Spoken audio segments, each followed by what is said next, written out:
வணக்கம் அனைவருக்கும். நான் ரன்னர் பேசுகிறேங்க. இன்றைக்கி இந்த வீடியோவில் எதை பற்றி பார்க்க போகிறோன்னா, 2023-24 யார் அதிகமான வருமான வரி செலுத்தியிருக்காங்கன்னு பார்க்க போகிறோம். அதில் யாருன்னாக்கா நடிகர்கள் மட்டும்.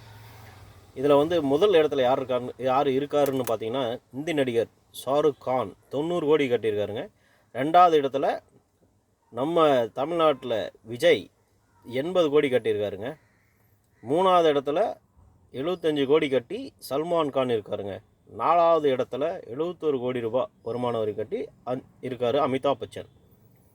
அதுக்கப்புறம் அஜய் தேவ்கன் 42 கோடி கட்டி 5வது இடத்துல இருக்காருங்க. இது போல் மற்ற நடிகர்களும் பார்த்தீங்கன்னாக்கா, ரன்வீர் கபூர் 36 கோடி கட்டியிருக்காருங்க.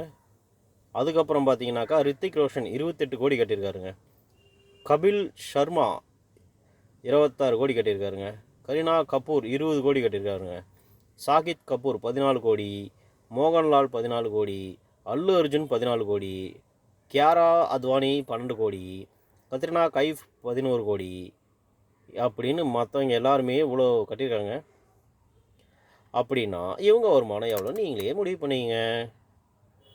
நன்றி, வணக்கம். மறுபடியும் அடுத்த வீடியோவில் பார்ப்போம்.